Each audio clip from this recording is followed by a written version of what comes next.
우리 가운데 은혜를 부어주시는 하나님 앞에 우리의 믿음을 고백하며 나아갑시다. 나는 아무것도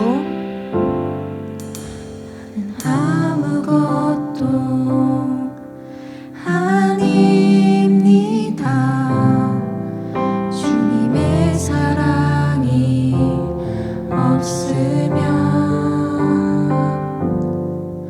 나는 아무것도 모릅니다. 주님의 지혜가 없으면 나는 아무것도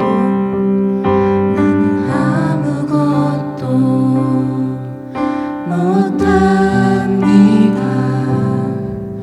주님의 능력이 없으면 나는 한순간도 못 삽니다.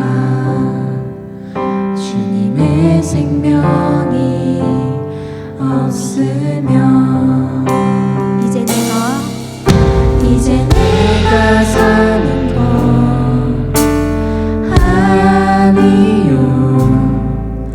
그리스도 내 안에 사시니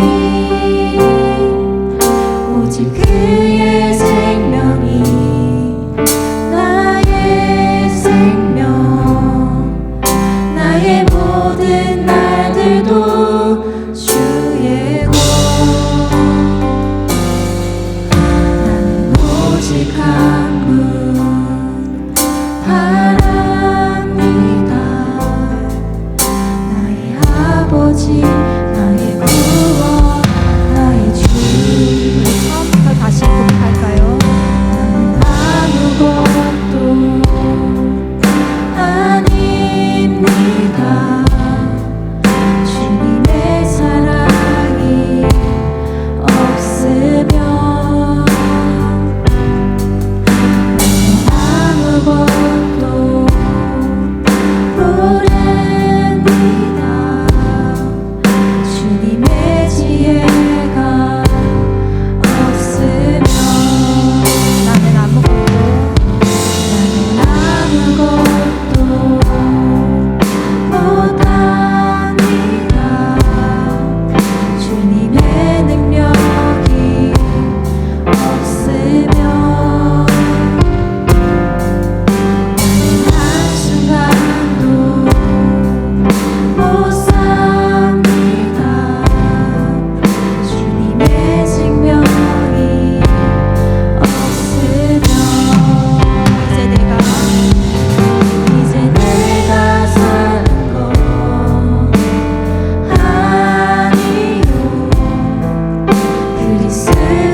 우리 예배를 위해 조용한 기도로 나아가겠습니다.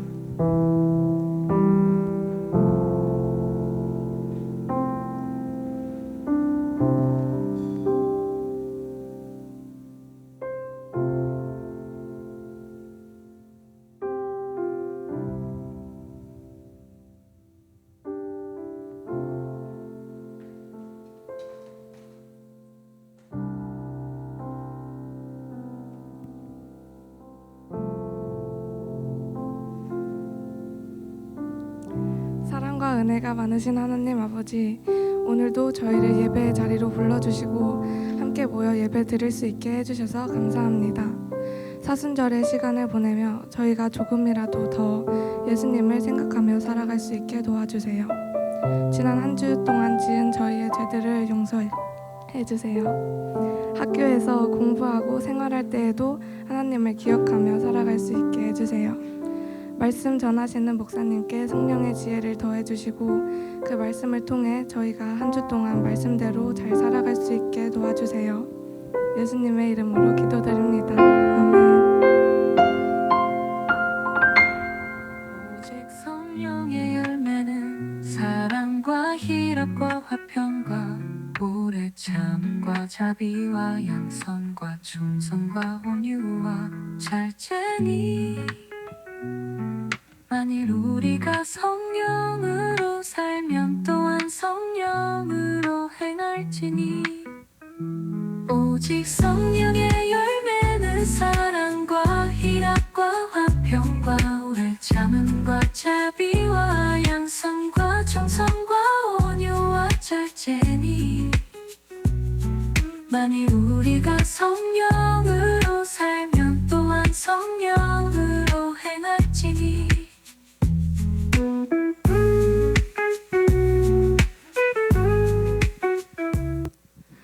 네, 여러분 반갑습니다. 안녕하세요. 네, 여러분 목에 힘을 좀 주시고 크게 한번 인사해 주시면 좋겠습니다. 반갑습니다. 네, 옆에 선생님과 친구들과도 얼굴 보면서 웃으면서 인사하시면 좋겠습니다. 잘 왔습니다. 네, 여러분 반갑습니다. 네, 여러분 신학기 적응하기 힘들죠? 괜찮나요? 힘내세요. 여러분 힘내십시오. 네, 감사합니다. 오늘 말씀 나누도록 하겠습니다. 갈라디아서 5장 22절 23절 말씀 우리가 계속 암송하고 있는데, 자, 보지 않고 한번 암송해 보도록 하겠습니다. 준비 시작. 오직 성령의 열매는 사랑과 희락과 화평과 오래 참음과 자비와 양성과 충성과 온유와 절제니 이 같은 것을 금지할 법이 없느니라. 아멘. 네, 이제는 90% 정도는 다 외운 것 같아요. 너무 잘하고 계십니다. 그리고 오늘 함께 집중해서 볼 말씀 요한복음 8장 3절에서 11절까지의 말씀이고요. 저와 여러분들이 한 절씩 교독하신 후에 마지막 11절을 함께 읽도록 하겠습니다. 서기관들과 바리새인들이 음행 중에 잡힌 여자를 끌고 와서 가운데 세우고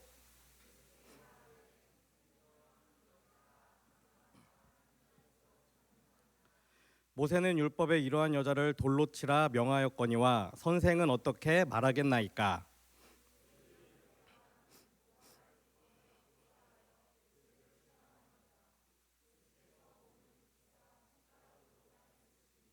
그들이 묻기를 맞이 아니하는지라. 이에 일어나 이르시되 너희 중에 죄 없는 자가 먼저 돌로 치라 하시고,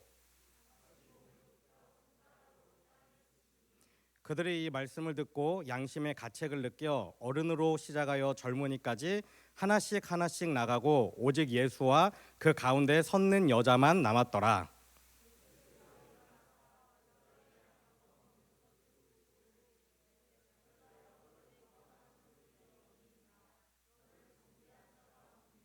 함께 읽겠습니다. 대답하되 주여 없나이다. 예수께서 이르시되 나도 너를 정죄하지 아니하노니 가서 다시는 죄를 범하지 말라 하시니라. 아멘. 여러분, 사람의 능력으로 할 수 없는 일, 사람이 도저히 해결할 수 없는 일이 이루어지는 것을 우리는 딱 두 단어, 뭐라고 말하죠? 기적. 기적이 일어났다라고 말합니다. 그런데 기적 중에서 가장 큰 기적이 뭔지 아세요? 갑자기 맨 땅에 뭐 건물이 세워지는 게 기적일까요? 기적이죠.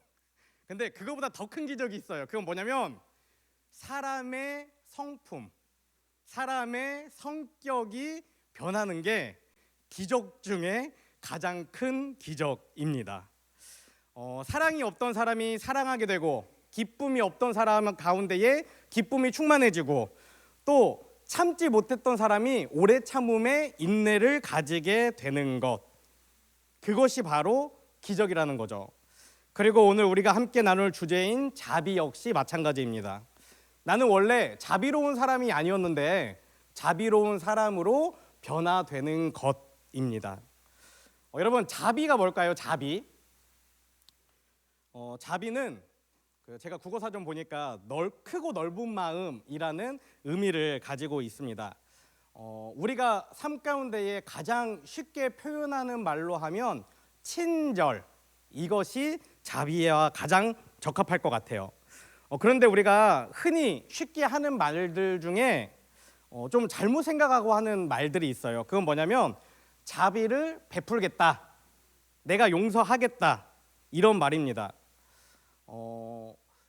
우리 마음 가운데에 어떤 사람을 보고 불쌍한 마음이 있을 수 있어요. 좀 짠해 보이는 마음이 있을 수 있어요. 그걸 우리가 측은지심이라고 하거든요.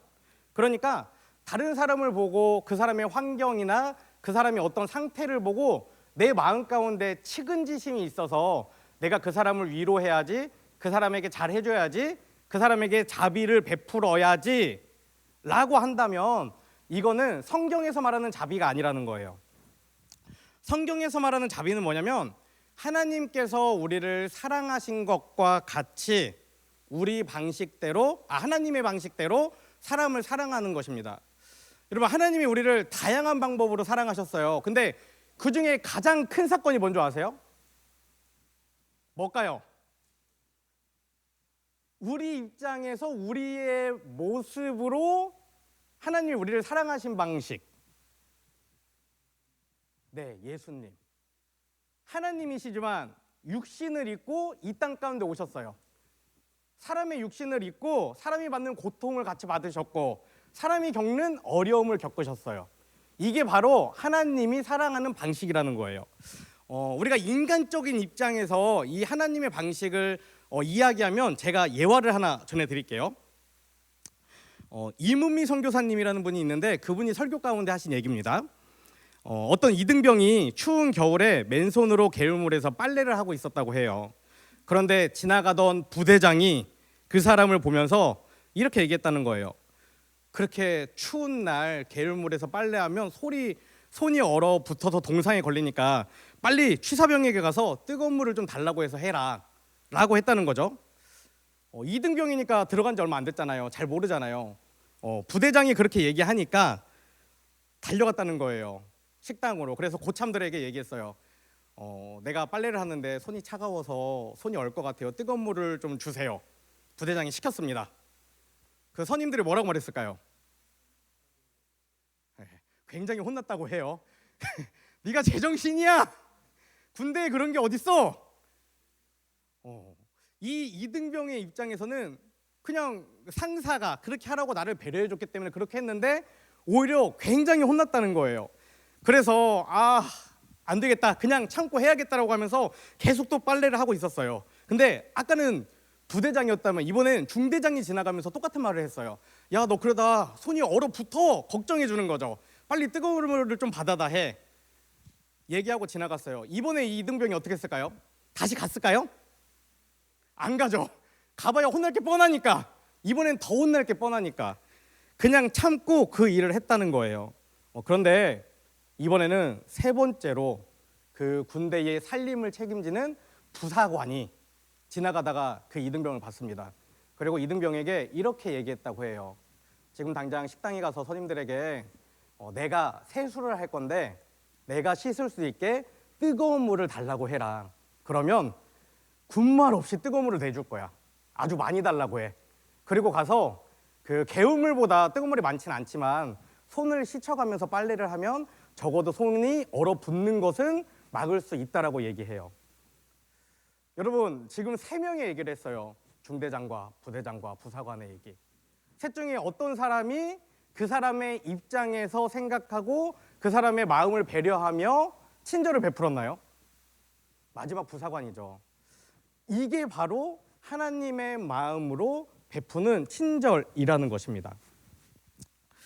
여러분 이처럼 진정한 배려는 내 방식대로 하는 것이 아니라 상대방에게 실제적이고 구체적이고 아주 섬세하게 받아들일 수 있게 하는 것이 배려라는 거예요.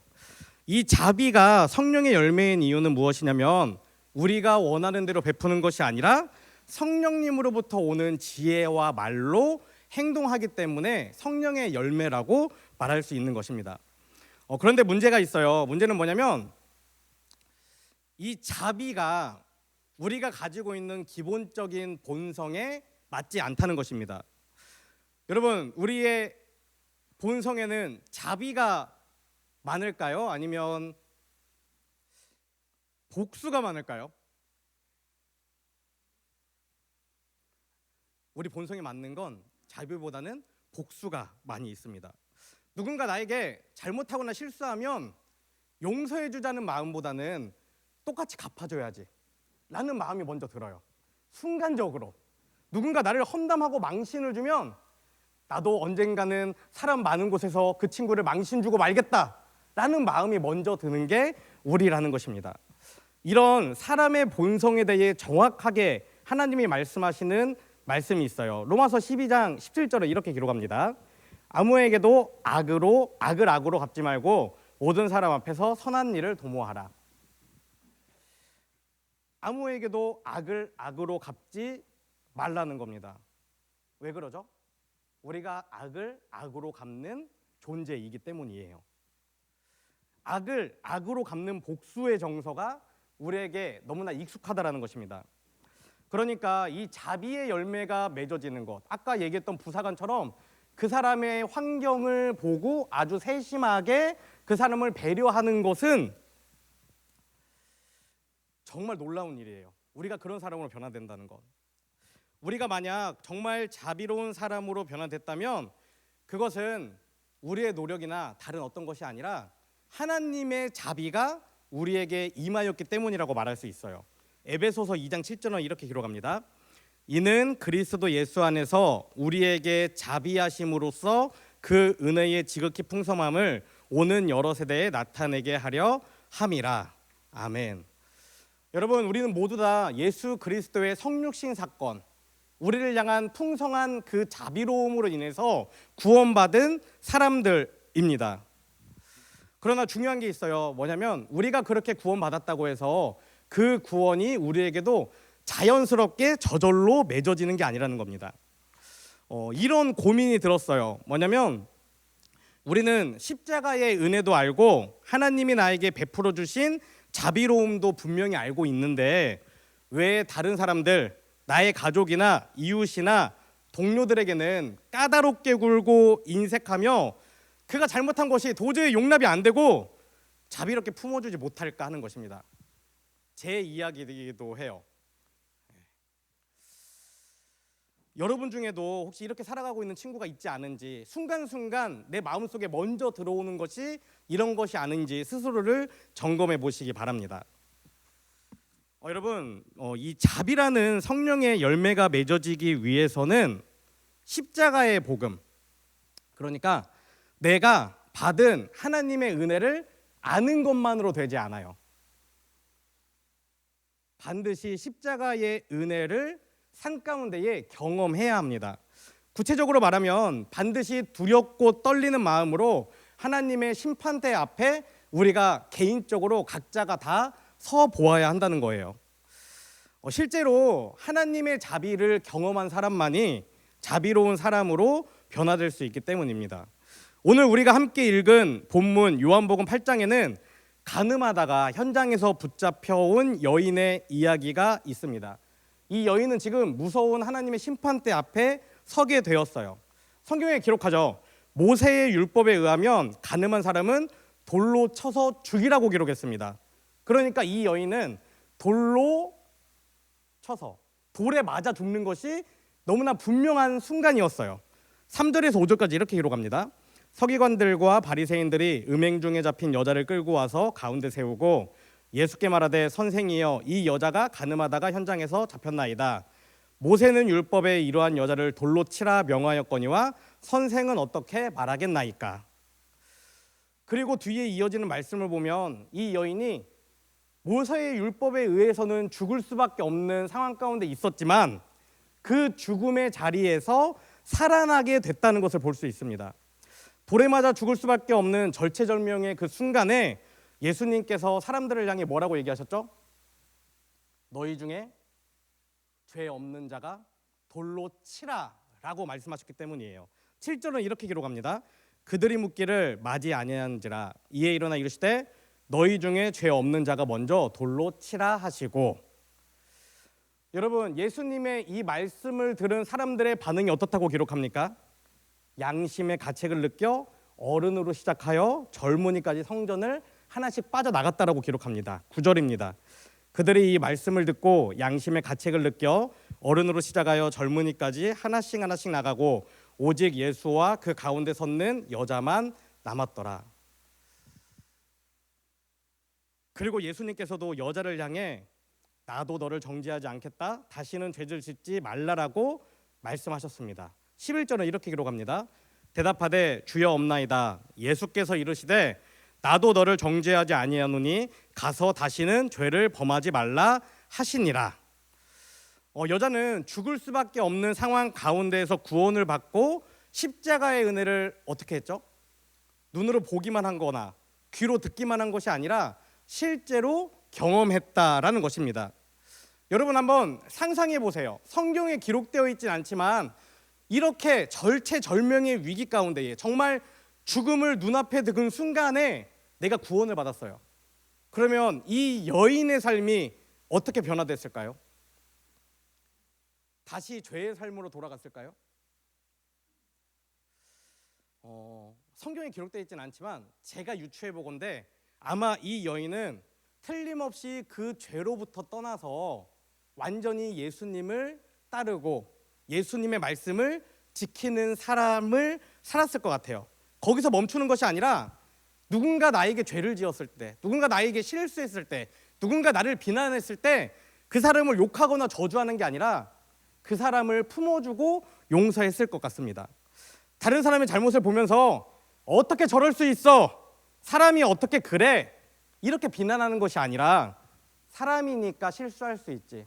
사람이니까 죄를 지을 수 있지. 나는 저 사람을 이해하고 품어주어야지 라고 말했을 것 같다라는 것입니다.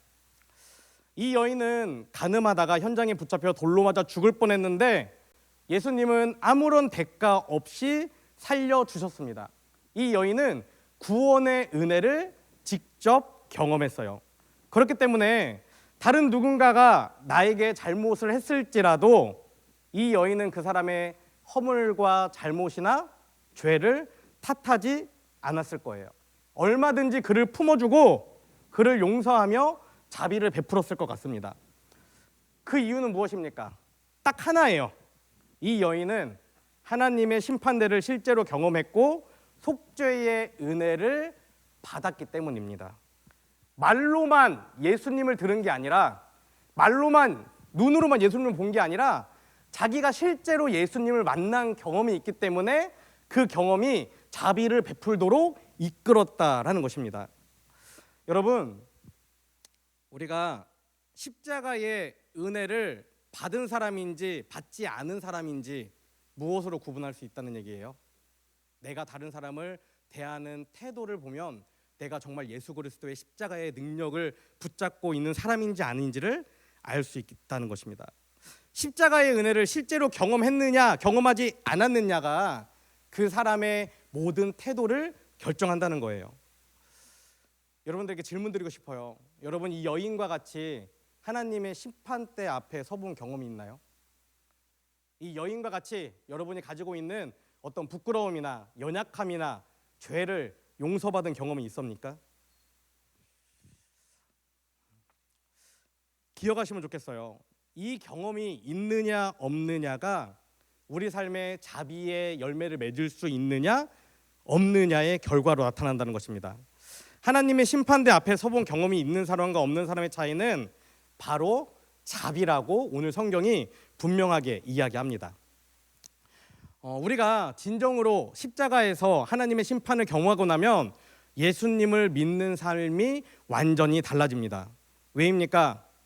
이제는 내가 아니라 내 안에 계신 예수님과 함께 살아가기 때문이에요. 갈라디아서 2장 20절에 이렇게 기록합니다. 내가 그리스도와 함께 십자가에 못 박혔나니 그런즉 이제는 내가 사는 것이 아니요 오직 내 안에 그리스도께서 사시는 것이라. 뒷부분 할게 읽겠습니다. 이제 내가 육체 가운데 사는 것은 나를 사랑하사 나를 위하여 자기 자신을 버리신 하나님의 아들을 믿는 믿음 안에서 사는 것이라. 이것은 바울의 고백이에요. 그런데 바울이 예수 그리스도의 십자가를 삶 가운데 실제로 경험한 뒤의 고백입니다. 내가 무엇으로 살아간다고 얘기하죠? 내가 가진 지식이나 경험이나 가치관이 아니라 내 안에 살아계신 예수님을 믿는 믿음으로 살아간다는 것입니다. 여러분, 이 고백이 있어야 합니다. 우리가 죽은 이후에 우리가 이 생을 다 맞이하고 다 마감하고 죽은 이후에 하나님의 심판대 앞에 분명히 서게 될 거예요. 그렇죠? 그런데 그 전에 살아있을 때 삶 가운데에 하나님의 심판대를 경험해 본 사람이어야 죽은 후에 하나님의 심판대를 마주했을 때 그 심판대를 통과할 수 있다는 것을 여러분 기억하셔야 돼요. 죽어서 얻는 천국이 아니라 지난주에 제가 말씀 가운데 나눴잖아요. 하나님의 나라는 먹고 마시는 것이 아니요 또 죽음 이후 있는 것이 아니라 이 땅 가운데 누리는 의와 희락과 평강이라고. 우리가 오늘 삶 가운데에 하나님의 심판대를 경험하지 않으면 죽어서도 하나님의 심판대를 넘어설 수 없다는 것입니다. 가늠하다가 현장에서 붙잡힌 이 여인처럼 내가 돌에 맞아 죽을 사람이지, 내가 연약한 사람이지, 내가 내 힘으로는 지을 수 있는 게 정말 죄밖에 없지. 그러니까 나는 매일 매순간 하나님을 붙잡고 살아가야지, 예수님의 말씀을 붙잡고 살아가야지, 이 믿음이 없으면 안 된다는 것입니다. 우리가 받은 복음은 나는 죽고 하나님의 아들이신 예수님을 믿는 믿음으로 사는 것입니다.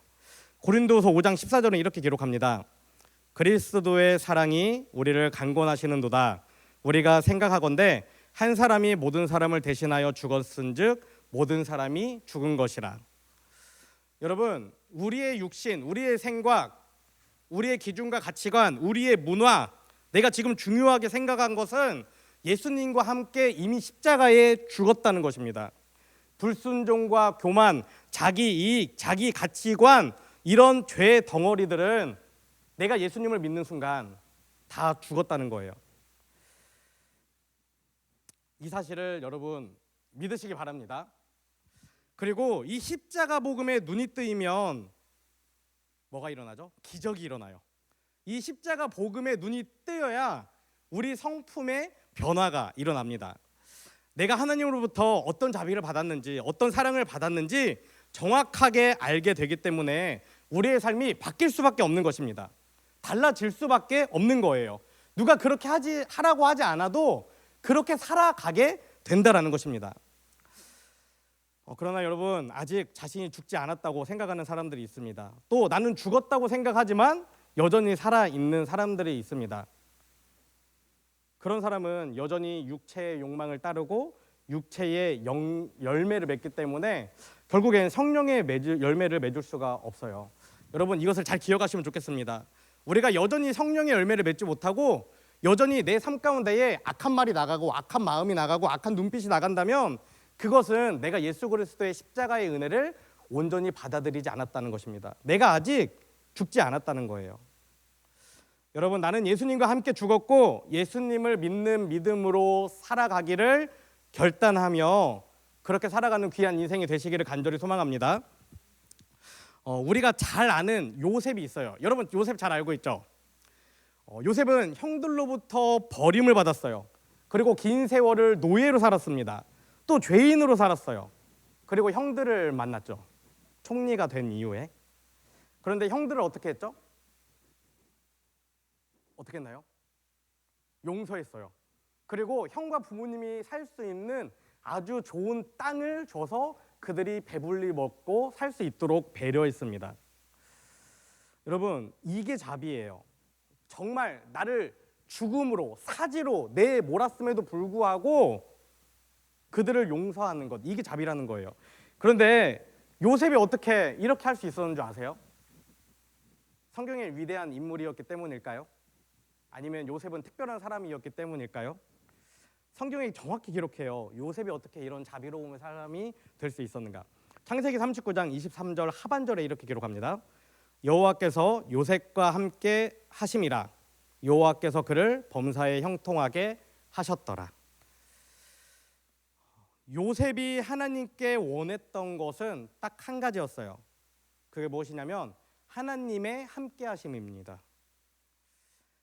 하나님의 함께 하심이 믿어지니까, 하나님이 진짜 내 안에 계신다고 고백하니까 자신을 죽이려 했던 그 형들도 품어지고 용서가 되는 거예요. 여러분, 한번 상상해 보세요. 우리가 눈에 보이지 않지만 진짜 하나님이 이 안에 앉아 계신다고 생각해 보세요. 하나님이 제 옆에 의자에 앉아서 여러분 보고 계세요. 여러분 어떤 마음으로 예배 드릴까요? 너무나 긴장되지 않을까요? 정말 마음의 열정이 더 불타지 않을까요? 하나님, 그렇게 보고 싶은 하나님, 내가 정말 마주한다면 지금 예배드리는 나의 태도나 나의 마음이나 나의 중심이 변화되지 않을까요? 여러분이 매일매일 삶 가운데 정말 하나님이 내 안에 계신다고 순간순간 믿고 살아가 봐요. 우리가 어떻게 말할까요? 하나님이 정말 내 안에 계신다고 믿는다면 정말 따뜻하게 말하지 않을까요? 정말 용서하지 않을까요? 정말 사랑하지 않을까요? 하나님이 나와 함께 하시는 것이 정말 믿어지면 그리고 믿는다면 우리는 누구에게든지 자비롭게 대하는 사람이 될 수 있다라는 것입니다. 다윗 역시 사울에게 모진 핍박을 당했습니다. 다윗은 오랫동안 사울을 피해 광야를 옮겨 다니며 도망자의 삶을 살았어요. 그러나 다윗은 왕이 되고 나서 자신을 죽이려고 했던 사울 집안에 오히려 자비를 베풉니다. 사무엘하 9장 3절에 이렇게 기록되어 있어요. 왕이 이르시되 사울의 집에 아직도 남은 사람이 없느냐, 내가 그 사람에게 하나님의 은총을 베풀고자 하노라 하니 시바가 왕께 아뢰되 요나단의 아들 하나가 있는데 다리 저는 자니이다. 사울 왕의 손자 중에 무비보셋이라는 다리 저는 자가 있었다라고 기록합니다. 다윗은 그를 배려해서 다윗과 같은 식탁 안에서 식사를 하게끔 그를 배려했어요. 그런데 이 본문에서 우리가 정말 눈여겨봐야 할 게 있어요. 그것은 무엇이냐면 다윗이 뭐라고 말하냐면 내가 너에게 은총을 베풀겠다, 자비를 베풀겠다라고 말하는 게 아니에요. 정확하게 하나님의 은총을 베풀겠다라고 이야기합니다. 이것은 무엇을 의미합니까? 다윗은 항상 하나님의 은총을 받는 사람이었고 자신이 받은 그 은총을 다른 사람들에게 나누고 베푸며 살아가는 사람이었다라는 것입니다. 여러분, 우리 안에 하나님의 은총이 있는 걸 경험하면 내가 배려하는 게 아니라, 내가 사랑하는 게 아니라 하나님의 이름으로, 하나님의 능력으로, 하나님의 방식으로 은총을 베푼다라는 것입니다. 우리가 정말 기도해야 될 게 있어요. 그것이 무엇이냐면 하나님, 저에게도 이 요셉과 또 다윗과 같은 믿음을 주세요. 어떤 억울한 일이 있고 고난이 있어도 하나님이 나와 함께 하심을 믿는 믿음, 하나님의 은총 안에 사는 믿음을 저에게 달라라고 기도하셔야 한다는 것입니다. 여러분, 제가 오늘 성경의 인물 두 사람을 얘기했어요. 누구죠? 요셉과 다윗. 이들뿐만 아니라 성경에는 수많은 믿음의 선진들이 기록되어 있습니다. 생각해 볼 수 있어요. 이들의 특징이 무엇이죠? 하나님과 함께하는 사람, 하나님의 은총을 받은 사람, 그리고 그 은총을 나눈 사람입니다. 여러분 마음 가운데에 나는 정말 하나님을 사랑해서 하나님께 쓰임받고 하나님께 기억되는 사람이 되고자 하는 그 갈망이 있는 친구가 있다면 이 두 가지를 기억하셔야 돼요. 하나님이 나와 함께 하심을 믿으시기 바랍니다. 또 내가 베푸는 삶, 내가 하는 말 한마디, 내가 하는 행동 하나, 눈빛 하나가 내가 하는 게 아니라, 내가 좋은 사람이라서 하는 게 아니라 하나님이 나에게 주신 그 은혜에 감사해서 그 은혜대로 행동한다는 것을 여러분 기억하시기 바랍니다. 유명한 가정사역자 제임스 dobson이라는 사람이 쓴 책에 이런 이야기가 있어요. 미국의 가필드 고등학교라는 곳이 있습니다. 그곳에 존이라는 이름을 가진 두 명의 친구가 있었다고 해요. 하나이는 굉장히 모범생이었고 하나이는 굉장히 말썽꾸러기였습니다. 1년에 한 번씩 부모님을 초청해서 부모님을 면담하는 시간이 있었어요. 그리고 조니의 어머니가 찾아왔습니다. 조니의 어머니가 물어봤어요. 우리 아들 조니는 어떻습니까? 선생님이 얘기했어요. 너무나 잘합니다. 친구들에게 동료가 되고 도움이 되고 친구들에게 모범이 되고 정말 이 조니의 어머니를 만나게 돼서 너무나 영광입니다라고 얘기했다는 거예요. 어머님이 집에 돌아가서 아들에게 이 얘기를 했습니다. 그런데 다음날 말썽꾸러기 조니가 선생님에게 편지를 하나 줬습니다. 그러고는 이렇게 기록했다고 해요. 선생님, 어제 선생님께서 우리 어머니에게 해주신 말을 들었습니다. 지금까지 살면서 단 한 번도 저에 대해 따뜻하게 말해주거나 기대를 걸어준 사람이 없었습니다. 그런데 선생님께서 저를 그렇게 인정해 주시니 선생님의 기대를 실망시키지 않겠습니다 라고 말이에요. 면담 시간에 찾아온 조니의 어머니는 말썽꾸러기 조니의 어머니였는데 선생님은 이름을 헷갈려서 굉장히 잘하고 있는 학생의 칭찬을 했다라는 거예요. 부모님은 그 사실을 아들에게 전했어요. 근데 평생 말썽꾸러기로 상처받고 미움받고 외톨이로 어디 가나 눈총받고 따갑게 살아왔던 그 조니의 마음 가운데에 누군가 나를 믿어주는구나, 나에게 기대가 있구나, 이 따뜻한 말이 들어오니까 그 사람의 인생이 바뀌고 그 사람이 새로운 삶을 살 수 있는 동기가 되었다는 것입니다. 여러분, 실수로 정말 모르고 누군가에게 잘못한 그 한마디가 말썽꾸러기 아이에게는 새로운 삶을 살 수 있는 동기가 되었다는 거예요. 반대로도 생각하셔야 됩니다. 내가 누군가를 험담하고 내가 누군가를 미워하고 저주한다면 정말 살아있는 한 생명도 생명을 잃어가고 미래를 잃어가는 일이 변화될 수 있어요. 여러분, 자비는 내가 베푸는 것이 아닙니다.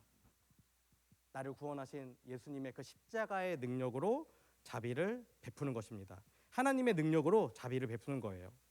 하나님의 능력에 힘입어서 베푸는 자비가 이 세상을 아름답게 바꾸어 나갈 수 있다는 것을 기억하시며 내 힘으로 하는 것이 아니라 정말 하나님의 자비를 전하는 저와 여러분이 되시기를 간절히 소망합니다. 네, 반주해 주시면 좋겠고, 이제 설교를 마치면서 하나만 더 이야기하고자 합니다.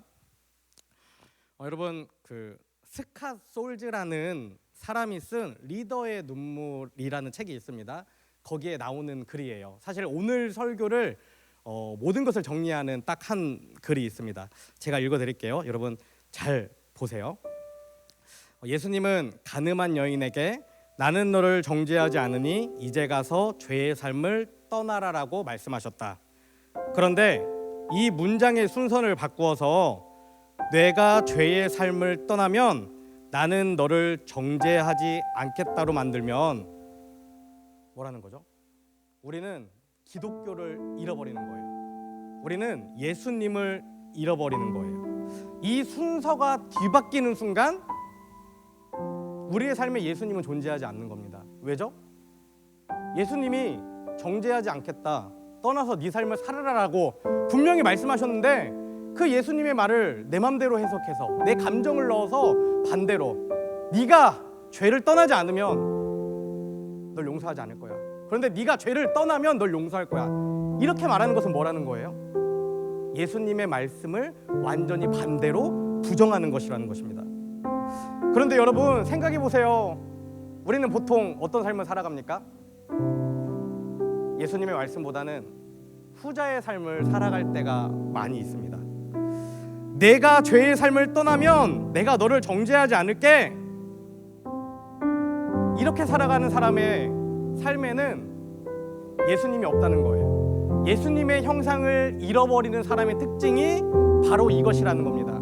내가 아무리 예배당에 나와서 예배하고 하나님 사랑한다고 고백하고 하루에 10분 20분 기도하고 찬양 듣고 찬양할지라도 우리가 삶 가운데 이렇게 살아가는 삶이 없다라면 내 외형은 그리스도인인 것 같지만 내 실제 삶에 이런 모습이 없다면 그것은 예수님을 잃어버린 것이라는 겁니다.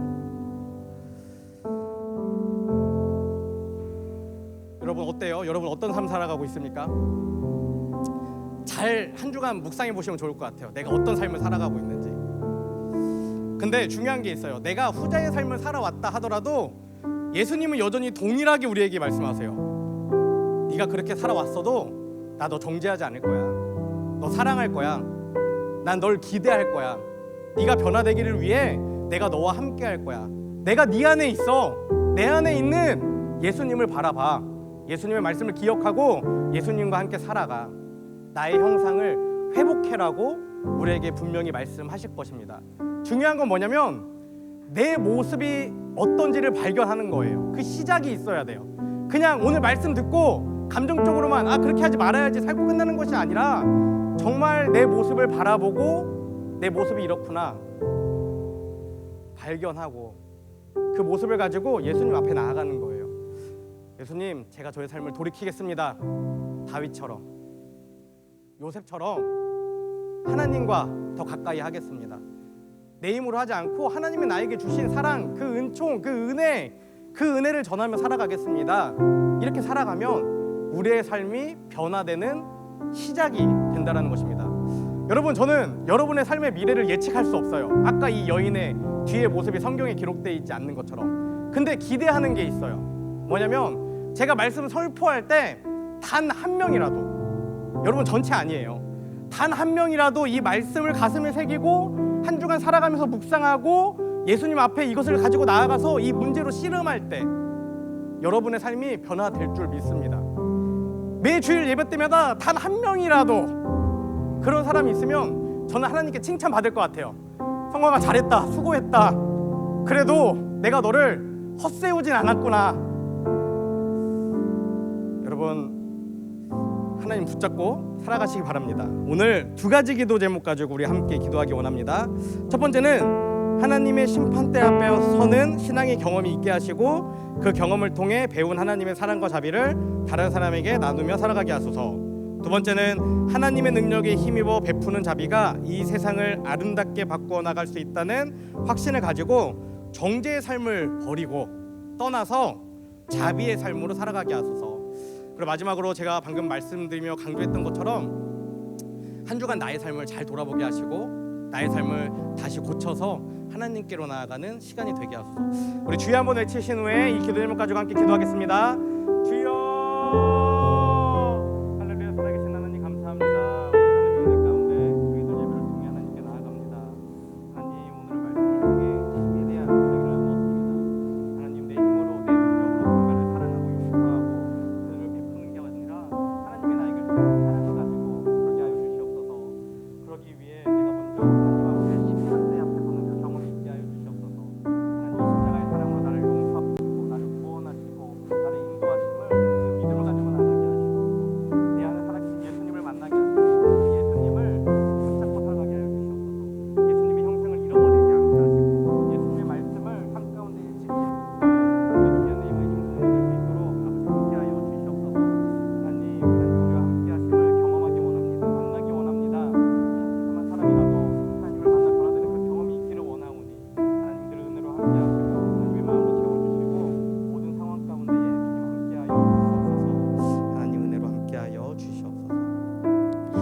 하나님 감사합니다. 오늘도 하나님의 은혜 가운데 저희들에게 새로운 생명을 주시고 그 생명을 가지고 하나님 앞에 나와 하나님을 예배하게 하심에 감사를 드립니다. 하나님, 오늘은 복음서의 말씀을 통해 자비에 대한 메시지를 나누었습니다. 자비는 내 생각, 내 뜻, 내 마음대로 하는 것이 아니라 하나님이 나를 사랑하신 방식으로, 하나님이 나에게 베풀어 주신 그 은혜의 방식으로 다른 사람에게 베푸는 것임을 기억하게 하여 주시옵소서. 그러기 위해서는 무엇보다 우리 한 사람 한 사람 하나님 앞에, 하나님의 심판대 앞에 서는 경험이 있기를 원합니다. 내가 정말 큰 죄인이었음을, 지금도 여전히 나의 욕심과 이기심을 가지고 살아가는 연약하고 불쌍한 존재임을 깨닫게 하시고, 매일매일 내 안에 살아계시며 나를 다시 새롭게 하시는, 나를 다시 살게 하시는 그 예수님의 힘을 힘입어 살아가는 인생임을 믿음으로 고백하게 하여 주시옵소서. 특별히 한 주간 삶 가운데에 우리가 예수님의 말씀을 있는 그대로 믿으며 실천하고 있는지 점검하기 원합니다. 내가 너를 정죄하지 않겠다, 그러니 떠나가서 살아라라고 말씀하신 그 예수님의 마음을, 그 말씀을 가지고 다른 사람을 대하며 살아가는지 나 스스로를 점검하게 하시고, 내 안에 연약함이 있고 부족함이 있다면 그 모습 그대로 하나님 앞에 나아가 회개하며 하나님의 도우심을 구하며 변화를 기대하는 인생이 되기 원합니다. 하나님, 우리는 늘 하나님을 믿는다 말하지만, 하나님을 따라 순종한다 말하지만 실제 삶 가운데에 연약함이 있고 부족함이 있습니다. 부끄러움이 있습니다. 내가 알지 못하는 죄들이 있습니다. 하나님, 그 모든 것을 발견하게 하시고 그 문제들과 씨름하며 날마다 조금 더 성숙해가며 하나님의 사람으로 변화되는 귀한 인생들 될 수 있도록 아버지 함께하여 주시옵소서. 이 시간 하나님의 살아계심을 믿음으로 고백하며 정성껏 드려진 예물이 있습니다. 이 예물이 사용되어지는 곳에 하나님의 살아계심이 선포되어지게 하시고 날마다 구원받는 사람들이 더해지는 역사가 나타나게 하여 주시옵소서. 이제는 우리를 위해 이 땅에 오신 예수 그리스도의 은혜와 독생자를 보내주신 하나님 아버지의 크신 사랑과 날마다 우리를 보호 인도 승리케 하시는 성령님의 내주 교통하심이 이 시간 하나님의 심판대 앞에서는 신앙의 경험이 있게 하시고, 그 경험을 통해 배운 하나님의 사랑과 자비를 다른 사람에게 전하며 살아가기를 결단하는 AMI 청소년들과 교사들과 목회자들 위해 지금부터 영원까지 함께 하옵시기를 간절히 축원하옵나이다. 아멘.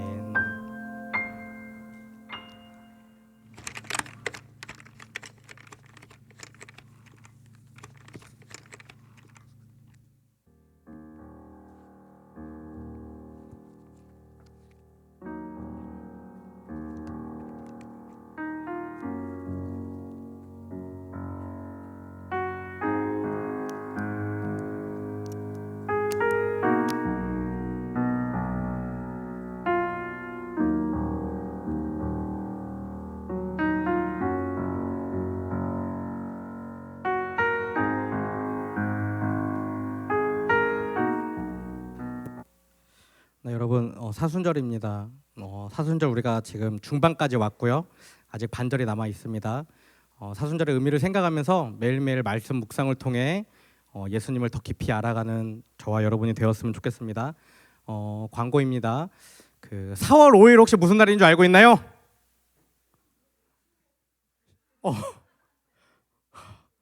교회력을 아주 잘, 맞아요. 우리는 세상의 달력과 교회력을 함께 했습니다. 자, 우리 교회에서 4월 5일 무슨 날인 줄 알고 있나요? 맞습니다. 부활절, 부활주일입니다. 여러분, 올해 부활주일에는 우리가 친구 초청 예배를 드리려고 해요. 여러분, 예수님이 십자가에 고난 당하신 이유가 뭔지 아세요? 다양하게 표현할 수 있습니다. 우리를 사랑하셔서 우리를 구원하시기 위해. 그런데 목사님은 이렇게도 표현하고 싶어요. 뭐냐면 한 사람을 살리기 위해 예수님이 십자가의 길을 가셨다라는 것입니다. 사실 부활절에 우리가 전도를 해보는 경험이 있으면 좋을 것 같아요.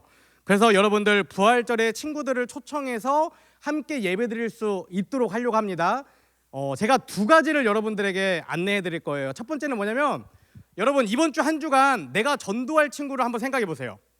많이 말고 딱 한 명만, 정말 같이 예배 드리고 하나님 믿었으면 좋겠다는 친구가 있으면 딱 한 명만 생각해 보세요. 그리고 다음 주 주일날 왔을 때 선생님께 그 친구의 이름과 전화번호를 남겨주세요. 그러면 우리가 함께 기도할 거고요. 그 다음 주에 제가 이 신청한 친구에게 개별적으로 기프티콘을 하나 보내려고 해요. 큰 금액은 아닙니다. 5,000원짜리 편의점 상품권 보내줄 건데, 그걸로 전도하고 싶은 친구랑 함께 편의점에서 과자를 먹든 음료를 먹든 먹으면서 그 친구를 초청하는 거예요.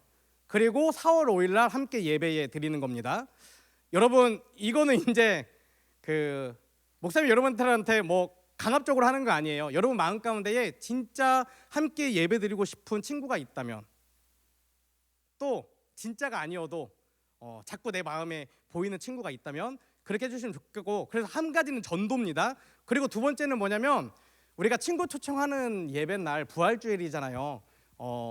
기본 예배의 형식의 틀을 벗어나서 특송이나 워십이나 연극이나 뭐 랩이나 미술이나 시나 여러분들이 자유롭게 준비할 수 있는 것들이 있으면 준비해서 저에게 얘기해 주시면 그날은 설교 시간을 좀 줄이고 우리가 함께 문화 공연으로 예배할 수 있는 시간이 되면 좋겠다, 이런 생각이 들어요.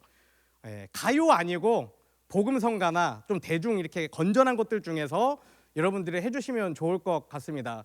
그리고 여러분들 이제 그 아까 선생님도 회의할 때 말씀을 드렸는데 그 소그룹별로 분반별로 특송을 해주셔도 좋아요. 그래서 다음 주하고 그 다음 주 2주가 남아 있는데 이제 미리 생각하고 결단해서 이런 걸 준비하기 원하는 친구들은 다음 주 예배 후에 분반 시간에 그 준비를 할 수 있는 시간을 주려고 합니다. 네, 여러분 저기 저 한번 봐주세요.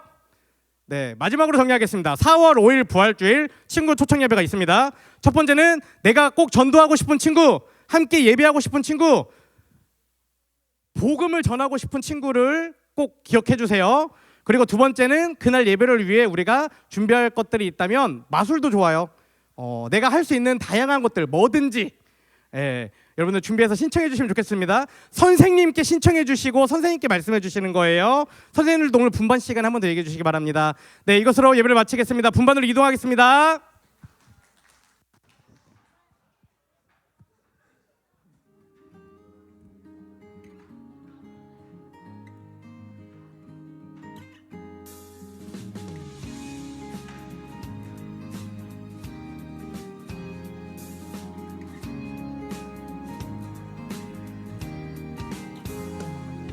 나의 시선이 나의 마음을 향할 때 자꾸 초라한 모습과 두려움뿐이네.